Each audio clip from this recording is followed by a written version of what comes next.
నమస్తే, నేను మీ రవికిరణ్ శర్మ, వేలూరి, జ్యోతిష రత్న అవార్డు గ్రహీత. ఆగస్టు నెలలో ద్వాదశ రాశుల వారికి ఏ రకంగా ఉండబోతోంది, అసలు రాశి సంచారం ఏ రకంగా జరుగుతోంది, నవగ్రహాలు ఎక్కడెక్కడ ఉన్నాయి, ఏ ఏ ఫలితాలు కలుగుతున్నాయి అనే విషయాన్ని గురించి మనం చెప్పబడటం జరుగుతోంది. ఇప్పుడు ముఖ్యంగా నవగ్రహాల్లో రవి సంచారం మొట్టమొదటగా చూసుకున్నట్లయితే రవి ఆగస్టు 17 వరకు సింహరాశిలో సంచారం చేస్తున్నాడు. తదుపరి కన్యారాశిలో సంచారం చేయడం జరుగుతుంది. ఈ రవి గ్రహాలకు అధిపతి, ఆయన సింహంలో సంచారం చేయడం వల్ల పాపగ్రహం అని చెప్పబడుతోంది. ఆ పాపగ్రహం వల్ల కొన్ని ఇబ్బందులు వస్తూ ఉంటాయి. తదుపరి కన్యారాశిలో సంచారం చేయడం ఉంది. సింహరాశి అధిపతి రవే కాబట్టి, రవి స్వక్షేత్రంలో ఉన్నాడు కాబట్టి సింహరాశి వారికి కొంతవరకు మిశ్రమంగా అనుకూలంగా ఉంటుంది. తదుపరి కన్యారాశిలో సంచారం చేయడం జరుగుతుంది. కన్యారాశి అధిపతి బుధుడు కాబట్టి, బుధుడికి రవి మిత్రుడే కాబట్టి కన్యారాశి సంచారం కూడా కొంచెం అనుకూలంగా ఉండే అవకాశాలు ఇదే ఉన్నాయి. తదుపరి చంద్రుడు రెండవ గ్రహం. ఈయన నక్షత్రాన్ని బట్టి ప్రతిరోజు మారుతూ ఉంటాడు కాబట్టి నక్షత్ర సంచారాన్ని బట్టి ఈ యొక్క చంద్రబలం అది చూసుకోవడం అనేది మనకు జరుగుతూ ఉంటుంది. మరి కుజ సంచారం చూసుకున్నట్లయితే కుజుడు ఈ ఆగస్టు నెలలో తులారాశిలో సంచారం చేయడం జరుగుతుంది. తులారాశ్యాధిపతి శుక్రుడే అయినప్పటికీ కూడా ఈ కుజుడు వ్యాపార కారకుడు కాబట్టి తులారాశి వారికి అనుకూలతలు ఉంటాయి. అలాగే బుధుడు తదుపరి గ్రహం సింహరాశిలో సంచారం చేస్తుంది. బుధుడు వ్యాపార కారకుడు, బుద్ధికారకుడు, విద్యా ఉద్యోగకారకుడు కాబట్టి సింహరాశి సంచారం చేయడం వల్ల సింహరాశి అధిపతి రవి కూడా ఉద్యోగకారకుడు కాబట్టి బుధుడు అనుకూలంగా ఉన్నాడు. అట్లాగే తదుపరి బృహస్పతి యొక్క గురు సంచారం, కర్కాటక రాశి సంచారం, గురుచంద్ర యోగం, గజకేసరి యోగం అంటారు. మరి అందువల్ల ఈ కర్కాటక రాశిలో గురు సంచారం వల్ల గురుడు ఈ నెలలో అనుకూలంగా ఉన్నాడు. తదుపరి శుక్రు సంచారం, శుక్రగ్రహం అనుకూలతలు చూసుకున్నట్లయితే శుక్రుడు కర్కాటక రాశిలో సంచారం చేస్తున్నాడు. తదుపరి సింహరాశిలో సంచారం చేయడం జరుగుతుంది. అంటే ఒక పక్షం కాలం కర్కాటక రాశిలో, తదుపరి సింహంలో సంచారం చేయడం అనేది జరుగుతుంది. వల్ల శుక్ర అనుకూలత కూడా, శుక్రుడికి రవి శత్రువే అయినప్పటికీ కూడా ఈ రాశిలో ఉండేవారికి కొంత అనుకూలతలు ఉన్నాయి. అలాగే తదుపరి శని వక్రంలో ఉన్నాడు. వక్రంలో కుంభంలో సంచారం చేస్తున్నాడు కాబట్టి పాపగ్రహం వక్రిస్తే శుభం చేస్తుంది కాబట్టి కుంభరాశి వారికి శని భగవానుడు అనుకూలంగా ఉన్నాడు.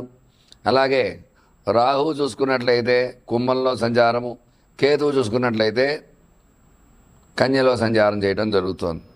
అందువల్ల ఈ నవగ్రహ సంచార స్థితిగతులను బట్టే ఈ యొక్క ద్వాదశ రాశుల వారికి ఎలా ఉండబోతోంది, ఏ ఏ రాశి వారికి ఏ ఏ ఫలితాలు కలిగిపోతున్నాయి అనే విషయాన్ని ఈ ఆగస్టు నెలలో మరి రాశుల వారీగా చూసుకున్నట్లయితే ఏ రకంగా ఉండబోతోంది అనే విషయాన్ని గురించి మనం చర్చించుకోవడం జరుగుతోంది. రాశి వారికి ఈ నెలలో ఏ రకంగా ఉండబోతోంది, ఎలాంటి అనుకూలతలు ఉన్నాయి, ఎలాంటి ప్రతికూలతలు అనే విషయాన్ని గురించి మీకు చెప్పడం జరుగుతోంది.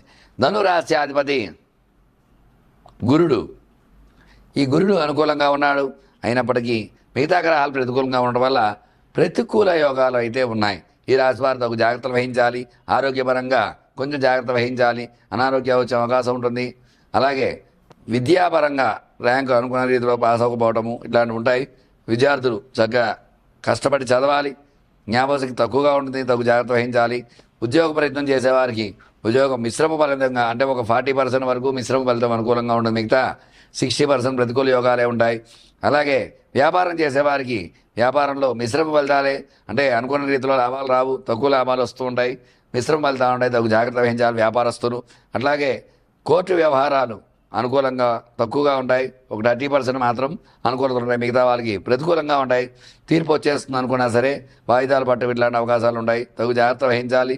అలాగే వివాహ ప్రయత్నం చేసేవారికి, ధనురాశి వారికి ఓ 40% వరకు అనుకూలతలు ఉన్నాయి, 60% ప్రతికూల యోగాలే ఉన్నాయి. ఒకవేళ అలా ఉన్న ఏమైనా ఇబ్బందులు ఉంటే దాని పరిష్కారం చక్కగా ఆ పూజ హోమం చేసి ఖచ్చితంగా వివాహం చేయగలుగుతాను. ఎలాంటి సమస్యలు ఉన్నా సరే వివాహ విషయంలో నన్ను సంప్రదించవచ్చు. అట్లాగే సంతాన సమస్యలతో ఇబ్బంది పడే వారికి ఈ నెలలో మిశ్రమ ఫలితాలే ఉన్నాయి. శుభవార్తలు వినేవారు ఒక 30% మాత్రమే ఉంటారు. అట్లాగే రుణ బాధలు ఈతి బాధలు పెరుగుతూ ఉంటాయి, తగు జాగ్రత్తలు వహించాలి రుణ విషయంలో. అట్లాగే కోర్టు ప్రతికూలంగా ఉంటుంది, అనుకూలతలు తక్కువగా ఉన్నాయి. స్టాక్ మార్కెట్లో స్టాక్స్ ప్రతికూలంగా ఉంది, మిశ్రమ ఫలితాలు వస్తాయి, అనుకున్న లాభాలు రావు. రియల్ ఎస్టేట్ రంగంగా చూసుకున్నట్లయితే రియల్ ఎస్టేట్ కూడా అంతంత మాత్రంగా ఉంటుంది, క్రయ విక్రయాలు తక్కువగా జరుగుతూ ఉంటాయి, అనుకున్న రీతిలో వ్యాపారం రాణింపు లేక కూడా ఇబ్బందులు పడుతూ ఉంటారు. సినీ పరిశ్రమ చూసుకున్నట్లయితే సినీ పరిశ్రమ కూడా ప్రతికూలంగానే ఉంది, అనుకూలతలు తక్కువగా ఉన్నాయి.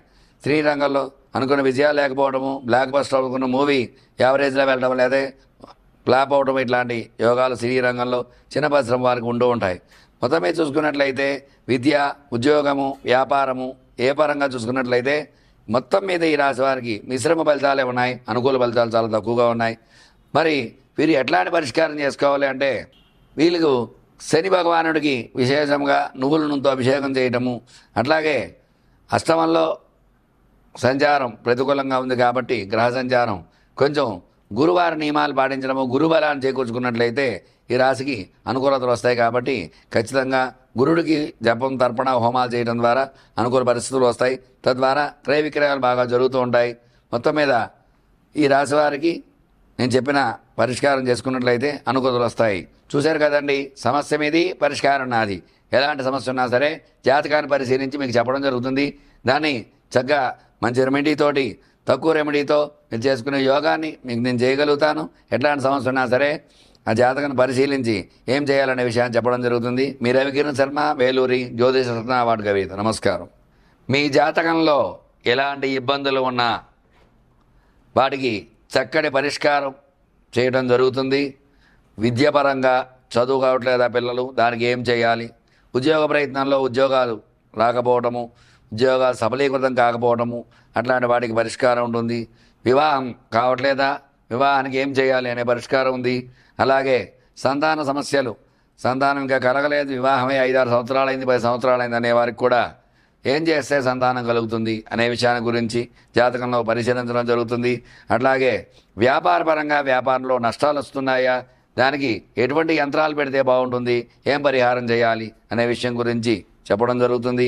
వ్యాపారపరంగా స్టాక్ మార్కెట్స్, రియల్ ఎస్టేట్ రంగంలో కూడా ఎలాంటి ఇబ్బందులు ఉన్నా సరే వాటికి చక్కటి పరిష్కారం అన్ని రంగాల్లో కూడా విద్య, ఉద్యోగము, వ్యాపారము, ఆరోగ్యము, కోర్టు వ్యవహారాలు, రాజకీయము, సినీ రంగము, ఇట్లా ఏ రకంగా ఎలాంటి సమస్యలు ఉన్నా సరే మీ సమస్యలన్నిటి కూడా ఖచ్చితంగా మీ జాతకం పరిశీలన విశేషంగా చేసి మీరు ఇబ్బందులు పడుతుంటే ఆ ఇబ్బందులు ఎందువల్ల పడ్డారు, ఇంతకుముందు ఎలా పడ్డారు, ఎందుకోసం పడ్డారు, ఇప్పుడు దాన్ని ఎలా బయటపడాలి అనే విషయాన్ని గురించి వివరంగా జాతక పరిశీలన చేసి ఖచ్చితంగా దాన్ని పరిష్కారం చేసి మీకు అనుకూలంగా చేయగల సమర్థత ఉన్నవాడిని. కాబట్టి మీకు ఎలాంటి సందేహాలున్నా స్క్రీన్పై నా నెంబర్ రోల్ అవుతుంది. కాబట్టి ఖచ్చితంగా నన్ను సంప్రదించినట్లయితే సమస్య మీది, పరిష్కారం నాది. మీ రవికిరణ్ శర్మ, జ్యోతిషరత్న అవార్డు గ్రహీత. నమస్కారం.